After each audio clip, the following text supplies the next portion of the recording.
Hello friends, welcome to our channel.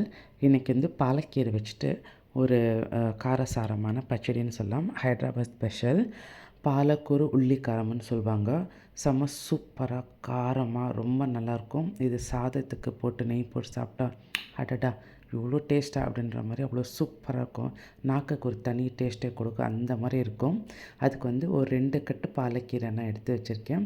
அது பொடியாக cut பண்ணி வச்சுக்கலாம். ரொம்ப பொடியாக கட் பண்ணணும், கட் பண்ணி வச்சுக்கலாம். ஒரு மசாலாஸ் பேஸ்ட் ரெடி பண்ணிக்கலாம். ஒரு 3 வெங்காயம் சேர்த்துருக்கேன். ஒரு 10 பல் பூண்டு பல் சேர்த்துருக்கேன். வெறும் மிளகாய்த்தூள் 2 டேபிள் ஸ்பூன் சேர்த்துருக்கேன். தேவையான உப்பு சேர்த்துக்கலாம். இது ஃபைனாக கிரைண்ட் பண்ணி எடுத்துக்கலாம். இந்த அளவுக்கு இருந்தால் போதும். ஒரு பேனில் தாளிப்புக்காக கொஞ்சம் எக்ஸ்ட்ராவே எண்ணெய் வேணும். அதனால ஒரு 4-5 டேபிள் ஸ்பூன் எண்ணெய் சேர்த்துக்கலாம். தாளிப்புக்காக கடுகு, உளுத்தம்பருப்பு, கடலைப்பருப்பு, ஜீரகம் போட்டு கடுகு பொரியட்டும் விடலாம். கடுகு பொரிஞ்ச உடனே ஒரு 2 காஞ்ச மிளகாய் போட்டு நல்லா வதக்கிக்கலாம். அது கூட கொஞ்சம் கருவேப்பிலை சேர்த்துக்கலாம். இது நல்லா கடுகு பொரிஞ்ச உடனே நம்ம அரைச்சி வச்ச விழுது சேர்த்துட்டு ஒரு 10லேருந்து 15 நிமிஷம் நம்ம எண்ணெயில் அந்த வெங்காய பேஸ்ட் நல்லா வதக்கணும். அது எவ்வளோக்கு வதக்குறோமோ அவ்வளோக்கு டேஸ்ட் சூப்பராக இருக்கும். அதனால் எப்படி இருந்தாலும் ஒரு 15 நிமிஷம் இது எண்ணெயில் லோ ஃப்ளேமில் விட்டுடணும். இது ஃபஸ்ட்டு இது பாருங்கள், நல்லா வதக்கிட்டு ஒரு 5 நிமிஷம் விடலாம். 5 நிமிஷம் திருப்பி ஒரு தடவை கலந்து விட்டுட்டு திருப்பியும் இதுக்கு மசாலாஸ் ஆட் பண்ணணும். அதுக்கு ஒரு 1/4 டேபிள் ஸ்பூன் மஞ்சள் தூள், 1 டேபிள் ஸ்பூன் தனியாத்தூள், 1/2 டேபிள் ஸ்பூன் கரம் மசாலா, ஒரு 1/4 டேபிள் ஸ்பூன் ஜீரகத்தூள் சேர்த்துட்டு நல்லா மிக்ஸ் பண்ணிவிட்டு ஒரு 10 நிமிஷம் லோ ஃப்ளேமில் அந்த பச்சை வாசனை போகிற வரைக்கும் இந்த மசாலாஸ் வதக்க விட்டுடணும்.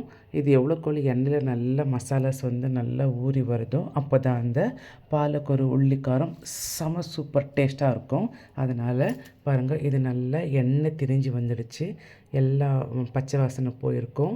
இப்போ நம்ம பொடியாக கட் பண்ணி வச்ச பாலக்கீரை சேர்த்துட்டு நல்லா கலந்து விட்டுடலாம். இந்த எண்ணெயில் எவ்வளோக்கு வதக்குறோமோ அவ்வளோக்கு இந்த பச்சடி டேஸ்ட்டு சூப்பராக இருக்குங்க. கட் பண்ணி வச்ச பாலக் சேர்த்துட்டு நல்லா கலந்து விட்டுட்டு இது பாலக்கீரை இந்த எண்ணெயில் வதங்கணும், அதிலே வேகணும். அதனால் இதை நல்லா கலந்து விட்டுட்டு ஒரு 5 நிமிஷம் பாலக்கீரையை வேக விடலாம்.